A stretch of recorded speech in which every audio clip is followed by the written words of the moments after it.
E a guerra no bolsonarismo escala para outros níveis, pessoal. Após toda aquela situação que ocorreu no Ceará na noite de ontem, Michele Bolsonaro irritou o Centrão, irritou as lideranças do PL e os bolsonaristas reagiram. Os filhos de Bolsonaro foram para cima dela, toda a liderança do PL foi para cima dela e uma reunião de emergência foi marcada para encurralar Michele Bolsonaro e eles já deixaram uma palhinha praticamente destroçando Michele Bolsonaro. Olha só o que revelou o Globo News. Rafael Moraes Moura, que trabalha repórter, craque, da coluna da Malu no Jornal Globo, acabou de subir essa informação lá no Jornal Globo, dizendo que o PL convocou uma reunião de emergência para enquadrar Michele. Pois é, essa aliança com Valdemar já deu ruim, já fez uma coisa que ele não queria, então Valdemar, Sóstenes Cavalcante, Flávio Bolsonaro, Michele tem uma reunião marcada amanhã de emergência, né? Foi convocada para amanhã em Brasília, para justamente resolver essa situação. E o que estão dizendo no entorno do Valdemar e nessa cúpula do PL é que vão enquadrar a Michele e vão fazer ela recuar. Porque justamente estão dizendo que ela chegou e estragou as articulações que estavam em curso para as eleições de 2026. Então, tem até uma frase boa que o Rafael pegou, que eu acho que é ilustrativa, que fala o seguinte: a ideia é dar uma enquadrada nela, ela provocou uma hecatombe no partido e virou um agente de desestabilização.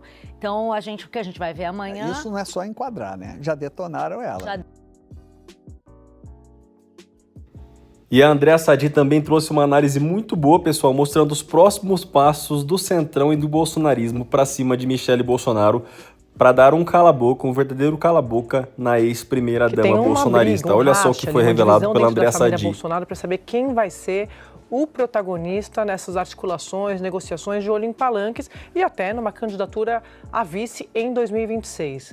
Então você tem a ex-primeira-dama Michele Bolsonaro, que tem feito várias articulações, está sempre viajando, participando de muitos eventos políticos, e você tem principalmente Flávio Bolsonaro, senador, também fazendo essas articulações. Então, quando o ex-presidente Bolsonaro foi preso, já começou essa discussão de quem vai ser o porta-voz da família agora, porque o Eduardo Bolsonaro está fora, enrolado ali com as questões dele na justiça, Carlos Bolsonaro não tem essa habilidade, como os próprios bolsonaristas admitem, então sobrou ali, ficou no jogo do resta um, ficou entre Michele e Flávio Bolsonaro. Só que o Centrão e a direita estão muito incomodados com essas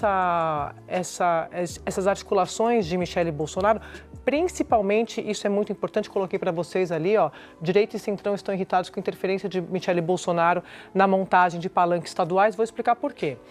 Não só em relação a esse episódio do final de semana no Ceará. Já antes, como eu estou contando para vocês, Michele Bolsonaro tem feito várias conversas, várias articulações, sem o aval do PL. Aí eu estou falando de Valdemar Costa Neto, sem aval de outros partidos do Centrão. Esse evento aqui do final de semana foi a gota d'água. Por quê? A Michele Bolsonaro foi ao Ceará e ali ela disse que não tem palanque nenhum com Ciro Gomes. Só que o Ciro Gomes é um nome que o Centrão e a direita estão trabalhando como um palanque no Ceará para o eventual candidato de direita que eles querem que seja Tarcísio de Freitas. Como na Bahia tem o ACM Neto, a gente pode falar de outros candidatos aqui, mas eu quero falar primeiro desse caso específico do Ceará, porque tem a ver com essa treta da Michele com o Centrão. E aí ela foi lá e disse, não tem nada a ver Ciro Gomes, nós não vamos apoiar o Ciro Gomes. Porque ela lembrou que o Ciro Gomes falou mal criticou muito, né? Foi muito adversário de Bolsonaro lá atrás e tal. E era uma negociação que estava em curso pelo PL com o Centrão e, segundo o deputado André Fernandes, que é o presidente do PL no Ceará, com aval de Bolsonaro.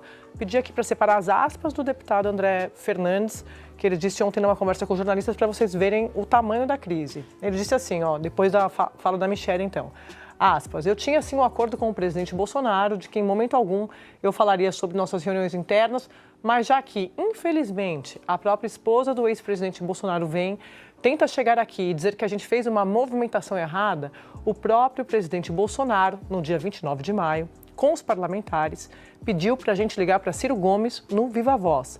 Ficou acertado que a gente ia apoiar Ciro Gomes, né? Logo em seguida, o presidente Valdemar também.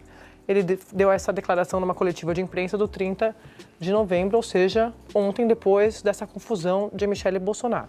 E a informação que eu tenho é que até Flávio Bolsonaro ficou incomodado, porque Flávio Bolsonaro, como eu sempre conto aqui para vocês, é o mais pragmático da família, uma espécie de centrão dentro da família Bolsonaro e está de olho, obviamente, gente, na sobrevivência política do pai, do grupo, da família Bolsonaro. Então, quem tem mais chances de ajudar a família Bolsonaro? Um eventual presidente eleito. Quem, segundo as pesquisas, tem mais chance de concorrer contra o presidente Lula nesse campo da direita e do centro? Tarcísio. Então, só que para um candidato da direita, seja Tarcísio, seja outro, sair, ele precisa ter palanques estaduais. Então, eles não querem que Michele interfira nessas montagens que estão em curso, está sendo trabalhado nos bastidores. Então, a confusão está armada, ela vai pagar o preço também dos erros da família Bolsonaro, porque se ela tinha alguma chance lá atrás, algum capital, algum tipo de poder de barganha para pleitear uma vice-presidência, a informação que eu tenho é que pode esquecer apoio do centrão e da direita, como eu venho falando aqui o tempo todo, porque tudo que eles querem são os votos da...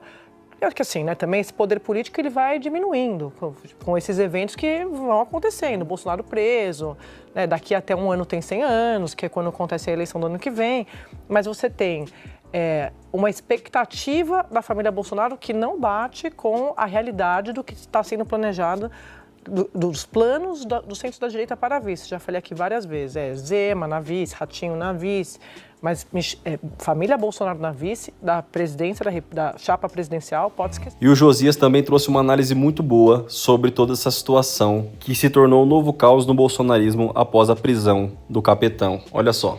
Algo mais do que o que foi traçado para ela, que é uma candidatura ao Senado pelo Distrito Federal, ela aparentemente está enxergando a hipótese de ser candidata a presidente da República, ela está adotando um discurso, Fabíola, cada vez mais nacional. E ela diz como se vincular ao Ciro Gomes no Ceará contra o Bolsonaro, contra o maior líder da direita. Então ela toma as dores do Bolsonaro. E aí o André Fernandes diz, e ele deve ter algum elemento para dizer isso, né, que ele se aproximou do Ciro com autorização do Bolsonaro. E agora a Michele se apresenta como porta-voz do marido e diz, não, isso não é admissível, não vamos aceitar. Então ela está, nesse episódio nós podemos recolher duas percepções, Fabíola. A primeira é de que a política brasileira é de fato um terreno fértil para a falta de lógica, né? É o terreno da farsa, porque há um personagem como Ciro Gomes que ataca o Bolsonaro e ao mesmo tempo se alia a um deputado federal bolsonarista, e há a mulher do presidiário agora, do preso Bolsonaro, se apresentando como alternativa presidencial, embora ninguém saiba o que é que pensa a Michele, qual é o projeto da Michele, o que seria o governo Michele no Brasil. Imagine, Fabíola, o que seria o governo de Michele Bolsonaro no Brasil. Mas está ela agora fazendo pose de líder nacional, querendo interferir nas alianças regionais. Então, algo que nem o Tarcísio faz, nem os governadores que estão esperando a palavra final do Bolsonaro se